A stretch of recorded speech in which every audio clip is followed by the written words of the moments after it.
আজ হঠাৎ করেই দুই বোন মিলে নানু বাড়ি চলে যাচ্ছি। সাথে আজকের ওয়েদারটা তো ভীষণ সুন্দর ছিল। কিছুক্ষণের মধ্যেই তো প্রকৃতি দেখতে দেখতে চলে আসছি নানু বাড়িতে। নানু বাড়িতে আসছি অথচ আমি রান্না করব না, তা তো হতেই পারে না। তাতেও কোনো কষ্ট ছিল না, কিন্তু নানু বাড়ি থেকে আসার সময় এমন কিছু ঘটবে আমরা তো ভাবতেও পারিনি। হ্যালো এভরিওয়ান, আসসালামু আলাইকুম। কেমন আছেন সবাই? সকালবেলা মা নার্সারিতে গিয়েছিল বাবার জন্য খাবার নিয়ে, কিন্তু দুপুর হয়ে গেছে, তার আসার কোনো খবরই নাই। কিছুক্ষণ পর দেখি আমার মামাতো ভাই আসছে তার সিএনজি নিয়ে। তারপর আমরা ভাবলাম যে মা হয়তো নানু বাড়িতে চলে গেছে, আমরাও না হয় ওই গাড়ি দিয়ে চলে যাই। যেই কথা সেই কাজ, সাথে সাথেই কোন রকম রেডি হয়ে বের হয়ে গেলাম দুই বোন। আয়ান তো ওর বড় বাবা বড় মার বাড়িতে যাওয়ার জন্য খুবই এক্সাইটেড। আমার নানা নানু যেমন আয়ানকে অনেক বেশি ভালোবাসে, ওয়ও তেমন পাগল তাদের জন্য। এই প্রথম আমরা দুই বোন দুজনের ছেলেকে নিয়ে নানু বাড়িতে যাচ্ছি। আমরা দুই বোন যেমন খুশি, আমাদের ছেলেরাও কিন্তু অনেক খুশি। ভেবেছিলাম আমি একাই যাব, তারপর তো দেখি আমার বোন কান্নাই শুরু করে দিল।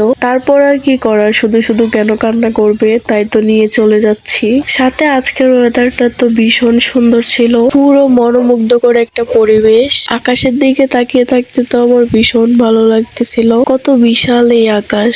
এদিকে আমার মামাতো ভাই এত জোরে সিএনজি চালাচ্ছিল যে মনে তো হচ্ছিল যেন হেলিকপ্টার চালাচ্ছে। এত করে বলছিলাম যে আস্তে চালা, এত তাড়াহুড়োর দরকার নেই, তারপরেও কে শোনে কার কথা। হয়তো ওর মতোই গাড়ি চালিয়ে যাচ্ছিল। অনেক বাচ্চাকে তো দেখি গাড়িতে উঠলেই ঘুমিয়ে যায়, কিন্তু আমাদের বাচ্চাগুলোর চোখে ঘুম নেই। তারা গাড়িতে উঠে কিলকিলিয়ে হাসতে থাকে আর চারপাশ দেখতে থাকে। কিছুই করার নেই, সবই আমাদের কপাল। তো দেখতে দেখতে চলে আসছি আমরা নানু বাড়িতে।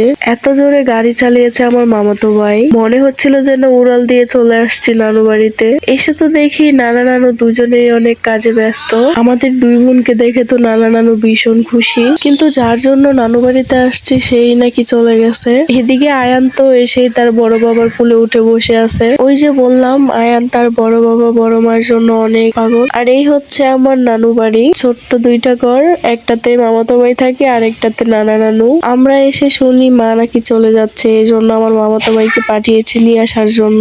আর আমি নানু বাড়িতে আসবো অথচ রান্না করব না, তা তো হতেই পারে না। এসে তো দেখি নানু রান্না রেডি করতেছে, কিন্তু আসার পরে আমাকে বসিয়ে দিল রান্না করার জন্য। আমার নানুর অনেক বয়স হয়েছে, এখন ঠিক করে রান্নাটাও করতে পারে না, তারপরেও সে তার নিজেরটা করে খায়। কিন্তু আমরা যখন আসি তখনকার ব্যাপারটা হচ্ছে আলাদা, একটু ভালো করে রান্না করে দিলে নানা নানু দুজনেই খেতে পারে। নানু বাড়িতে যখনই বেড়াতে আসি তখনই নানা বলে, বৃষ্টি আজকের রান্নাটা তুই কর, তোর নানির হাতের রান্না আর খেতে ভাল লাগে না। আসলে আমার নানুর আগের মতো তেমন কিছুই মনে থাকে না, মরিচ দিলে লবণ দেয় না, লবণ দিলে হলুদ দেয় না, এইভাবেই রান্না করে নাকি এখন নানু। অথচ একটা সময় আমার নানুর হাতের রান্না খাওয়ার জন্য কত মানুষ পাগল ছিল, প্রশংসা করে ভরিয়ে দিত।